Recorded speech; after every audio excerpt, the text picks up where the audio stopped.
सर्वसामान्यांचा बुलंद आवाज बीजी 24 तास। हे काम नव्हे, जबाबदारी आमची।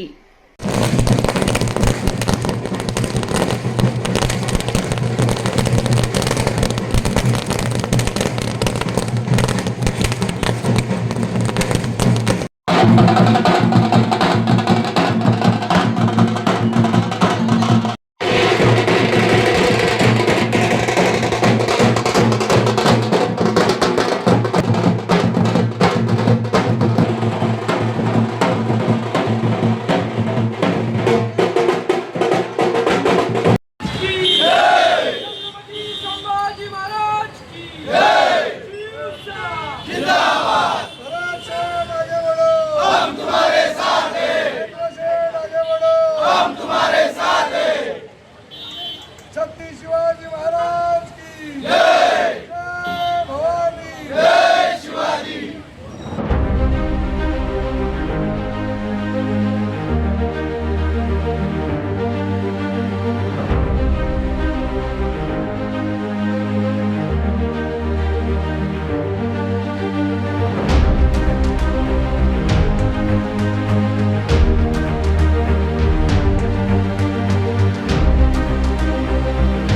नक्कीच आज संपूर्ण रायगड जिल्ह्यातील आणि माझ्या मतदारसंघातील सगळ्या शिवसैनिकांसाठी, जनतेसाठी रायगडच्या आनंदाची गोष्ट आहे। उत्सवाचं वातावरण संपूर्ण रायगड जिल्ह्यामध्ये आहे की आज नागपंचमीचा दिवस, पहिला श्रावणी सोमवार, आणि आज भरत शेठ यांना रायगडचे पालकमंत्री म्हणून आज घोषित करण्यात आलेलं आहे।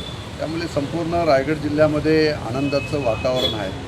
खरं तर आपल्या सगळ्यांना कल्पना आहे की भरत शेठ हे रायगडचे पालकमंत्री व्हावेत, यासाठी तीनही आमदारांनी केलेला संघर्ष हा संपूर्ण महाराष्ट्राने पाहिलेला होता। आणि त्यामुळे आमची सगळ्यांची मनोमन, सगळ्यांची इच्छा होती की भरत शेठच रायगडचे पालकमंत्री झाले पाहिजे, आणि त्यासाठी टोकाचं राजकारण संपूर्ण रायगड जिल्ह्यांनी आणि महाराष्ट्राने पाहिलेलं होतं। आणि म्हणून आज रायगड जिल्ह्यामध्ये सगळीकडे आनंदाचं वातावरण आहे की ज्या भरत शेठसाठी सगळ्या रायगड जिल्ह्यांनी एकत्रपणे येऊन हा संघर्ष केलेला होता, त्याच भरत शेठ यांना आज रायगडचे पालकमंत्री होत असताना मनस्वी आनंद होत आहे। मी मनापासून महाराष्ट्राचे मुख्यमंत्री देवेंद्रजी फडणवीस साहेब आणि खास करून माझे मुख्य नेते आणि शिवसेनेचे नेते सन्माननीय शिंदेसाहेब उपमुख्यमंत्री यांनी जे योगदान आमच्या सगळ्यांसाठी, रायगडकरांसाठी दिलेलं आहे ते कदापि आम्हाला विसरता येणार नाही। कारण शिंदेसाहेबांचं पाठबळ आमच्या पाठीशी ठामपणे उभं होतं, आणि म्हणूनच भरत शेठ हे रायगडचे पालकमंत्री होऊ शकले। त्यामुळे राष्ट्रवादीच्या सुनेत्राताई यांनासुद्धा मनापासून मी त्यांचेसुद्धा आभार व्यक्त करतो की त्यांनीसुद्धा सगळ्यांनी, वरिष्ठ नेत्यांनी एकत्रपणे येऊन भरत शेठ यांना रायगडचं पालकमंत्री करण्यासंदर्भात सगळ्यांनी एकमताने निर्णय झाला, आणि या गोष्टीचा संपूर्ण रायगड जिल्ह्यामध्ये सगळ्यांना आनंदाचं वातावरण आज सगळीकडे रायगड जिल्ह्यामध्ये पाहायला मिळते।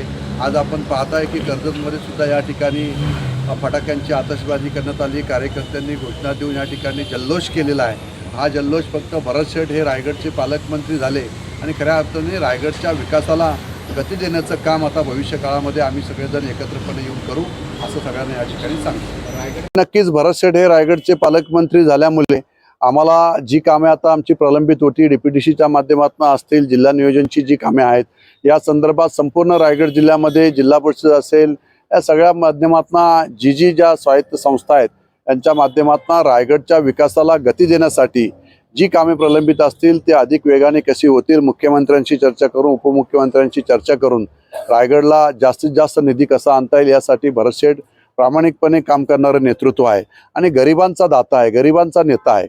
आणि अशा नेतृत्वाकडे पालकमंत्रीपद गेल्यामुळे सर्वसामान्यांना न्याय मिळेल, आणि याच भावनेतून आम्ही सारेजण एकत्रपणे त्यांच्या पाठीशी ठामपणे उभे राहिलेलो होतो। आणि आज भरत शेठ यांना रायगडचे पालकमंत्री केल्यामुळे संपूर्ण रायगड जिल्ह्यामध्ये जल्लोषाचं वातावरण आहे। भरत शेठ रायगडचे पालकमंत्री झाल्यामुळे भरत शेठ मंत्री तर होतेच, आणि त्या माध्यमातून रायगडच्या आणि आपल्या मतदारसंघातील प्रमुख विकास कामांना गती देण्याचं काम आम्ही एकत्रपणे करणार आहोत। मेन प्रामुख्याने इथला या कर्जत तालुक्यातला पाण्याचा जो प्रश्न आहे, हा प्रश्न गेली मधल्या काळामध्ये जलजीवन मिशनच्या योजनेला सेंट्रलमधनं सुद्धा फंड आलेला नव्हता, त्यामुळे बऱ्याचशा योजना या प्रलंबित राहिलेल्या होत्या।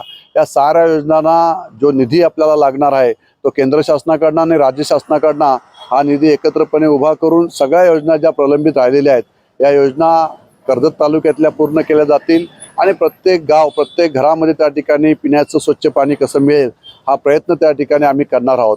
दुसरा महत्त्वाचा विषय म्हणजे कर्जत तालुक्यामध्ये मोठमोठे प्रोजेक्ट या ठिकाणी आलेले आहेत. या प्रोजेक्टमध्ये पोशिरचा डॅम त्या ठिकाणी होणार आहे, सिलार डॅम होणार आहे, कोंढाणा डॅम या ठिकाणी होत आहे. परंतु स्थानिक शेतकऱ्यांचे प्रश्न मात्र त्या ठिकाणी प्रलंबित आहेत. शेतकऱ्यांना विश्वासात अजूनपर्यंत शासनाने त्या ठिकाणी घेतलं गेलेलं नाही आहे. त्यामुळे जोपर्यंत शेतकऱ्यांचे प्रश्न मार्गी लागत नाही तोपर्यंत ह्या धरणांना आम्ही पाठिंबा त्या ठिकाणी देणार नाहीत.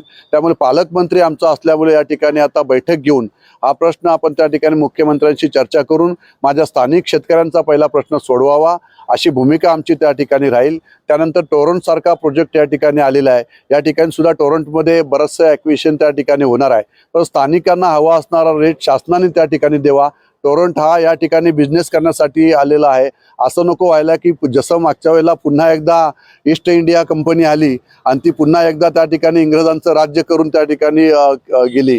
अशाच पद्धतीने परत एकदा टोरंट या ठिकाणी येईल आणि स्थानिकांना त्या ठिकाणी त्रास होईल. तर स्थानिकांना विश्वासात घेऊनच त्या ठिकाणी जे प्रोजेक्ट कर्जतमध्ये येणार आहेत हे सारे प्रोजेक्ट आता पालकमंत्र्यांना बरोबर घेऊन यांच्याशी बैठका घेऊन हे प्रोजेक्ट सगळ्यांना आपल्याला त्या ठिकाणी स्थानिकांना न्याय कसा मिळेल हा प्रयत्न आम्ही त्या ठिकाणी या सगळ्या प्रोजेक्टच्या माध्यमातून आणि पालकमंत्र्यांच्या माध्यमातून त्या ठिकाणी करणार आहोत. आता 3 पक्षांचं सरकार राज्यामध्ये असल्यामुळे हे सगळे भांड्याला भांडं लागणारच. परंतु रायगडमध्ये मागच्या टर्ममध्ये सुद्धा 3 आमदार शिवसेनेचे होते आणि याही टर्ममध्ये शिवसेनेचे 3 आमदार असल्यामुळे आमची प्रामुख्याने मागच्या टर्मपासून या ठिकाणी आमची ठामपणे भूमिका होती का जर मागच्या शिंदेसाहेब मुख्यमंत्री असताना जर त्या काळामध्ये भरत शेटना मंत्रिपद दिलेलं होतं पण त्यांनी स्वतःहून ते मंत्रिपद त्या ठिकाणी समोरच्या कार्यकर्त्यांची नाराजी नको म्हणून बहाल केलेलं होतं. कदाचित भरत शेट त्यावेळेस जर मंत्री झाले असते तर त्याच वेळेस रायगडचे पालकमंत्री झाले असते. त्यामुळे शिवसैनिकांची भावना होती की भरत शेट त्यावेळेस मंत्री होऊ शकले नाहीत, त्यामुळे रायगडला पालकमंत्रीपद सुद्धा आम्हाला त्या ठिकाणी मिळालं नव्हतं. त्यामुळे आता भरत शेट जर रायगडचे मंत्री झालेले आहेत तर भरत शेटच रायगडचे पालकमंत्री झाले पाहिजेत. या भूमिकेतून आम्ही सगळेजण एकत्रपणे त्या ठिकाणी आलो आणि म्हणून आमचा संघर्ष त्या ठिकाणी मित्रपक्षांशी जरी त्या ठिकाणी असला तरी आम्ही आमच्या भूमिकेशी त्या ठिकाणी ठाम होतो की शिवसेनेला या ठिकाणी न्याय मिळाला पाहिजे. कारण शिवसेना हा रायगड हा शिवसेनेचा बालेकिल्ला आहे. छत्रपती शिवाजी महाराजांची भूमी आहे आणि वंदनीय बाळासाहेबांनी छत्रपतींचे विचार घेऊन 19 जून 1966ला शिवसेनेची जी स्थापना केली तो भगवा ध्वज जो खांद्यावर घेतला तो छत्रपतींच्या विचारांचा होता आणि छत्रपतींचा हा रायगड छत्रपतींची पदस्पर्शाने पावन झालेली भूमी असल्यामुळे या रायगडच्या भूमीमध्ये शिवसेनेचा पालकमंत्री व्हावा ही शिवसैनिकांसाठी फार मोठी अभिमानाची गोष्ट आहे. या संदर्भात तर बघा की राज्यामध्ये सरकार एकत्रपणे चालवायचं असेल तर 3 पक्षांचं सरकार आहे. प्रत्येक पक्षाला त्या ठिकाणी मानाचं स्थान सत्तेमधलं मिळालं पाहिजे. त्यामुळे त्या ठिकाणची जी अनिकेत तटकरे यांना विधान परिषदेची जी उमेदवारी जी दिली ती त्यांची सिटिंग सीट होती. त्यामुळे त्यांचा आग्रह राष्ट्रवादीचा त्या ठिकाणी होता की आमची सिटिंग सीट आम्हाला मिळाली पाहिजे. नाहीतर तसं पाहिलं तर संपूर्ण रायगड विधानसभा परिषदमध्ये सर्वात जास्त मतदान हे शिवसेनेचं त्या ठिकाणी होतं. त्यामुळे शिवसेनेचा क्लेम जो होता त्या ठिकाणी होता. परंतु सिटिंग सीट असल्यामुळे आणि सत्तेमध्ये असल्यामुळे आपण एकत्रपणे त्यामुळे त्यांची सीट त्यांना सोडणं त्या ठिकाणी बंधनकारक होतं. परंतु रायगडचं पालकमंत्रीपद हे शिवसेनेला मिळालं पाहिजे ही ठाम भूमिका आम्ही शिंदे साहेबांकडे 3 आमदारांनी आणि भरत शेटने आम्ही एकत्रपणे घेतली आणि साहेबांनी मग वरिष्ठ लेवल तशी चर्चा केली की विधान परिषद त्या ठिकाणी अनिकेत तटकरे जात असेल तर पालकमंत्रीपद हे त्याच वेळेस त्या ठिकाणी भरत शेट यांना डिक्लेअर घोषित करावं असं आमच्याशी त्यावेळेस नंदनवनला चर्चा झालेली होती आणि साहेबांनी आम्हाला ठामपणे सांगितलं होतं की अशाच पद्धतीचा निर्णय त्या ठिकाणी वरिष्ठ लेवलला ठरलेला आहे. त्यामुळे तुम्ही ठामपणे त्या ठिकाणी अनिकेत तटकरेंचं एकत्रपणे येऊन काम करावं आणि त्यामुळेच आम्ही त्या ठिकाणी एकत्रपणे निर्णय घेतला. आम्ही सुनील तटकरे साहेबांशी चर्चा केली, त्यांचेही स्वतःहून मला त्या ठिकाणी कॉल आले. भरत शेट सुद्धा त्या ठिकाणी उमेदवारी अर्ज भरण्यासाठी येणार होते पण त्यांचा वाढदिवस होता. त्यामुळे त्या ठिकाणी कमीत कमी 8 ते 10 हजार लोक त्यांना भेटण्यासाठी त्या ठिकाणी दरवर्षी येत असतात. मग त्यांनीच मला त्या ठिकाणी सांगितलं की तुम्ही आणि उदय सामंत अशा आम्ही दोघेजण त्या ठिकाणी त्यांच्या उमेदवारी अर्ज भरण्यासाठी उपस्थित राहिलो. त्यामुळे शिवसेना, भारतीय जनता पार्टी, राष्ट्रवादी हे वरिष्ठ लेवलला सगळे एकत्र आहेत. कर्जत मतदारसंघातले असणारा विषय आहे पुढील काळामध्ये सुनील तटकरे साहेब त्याचा योग्य तो निर्णय घेतील. त्या निर्णयाची आम्ही वाट पाहत आहोत.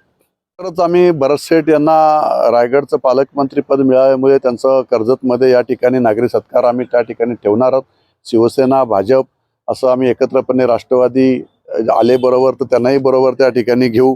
त्यामुळे आम्ही सगळ्यांना महायुतीच्या सगळ्या लोकांना एकत्रपणे बोलून त्या ठिकाणी भरसेट यांचा माझ्या मतदारसंघामध्ये या ठिकाणी कर्जत येथे आपण नागरिक सत्कार आम्ही त्या ठिकाणी ठेवणार आहोत.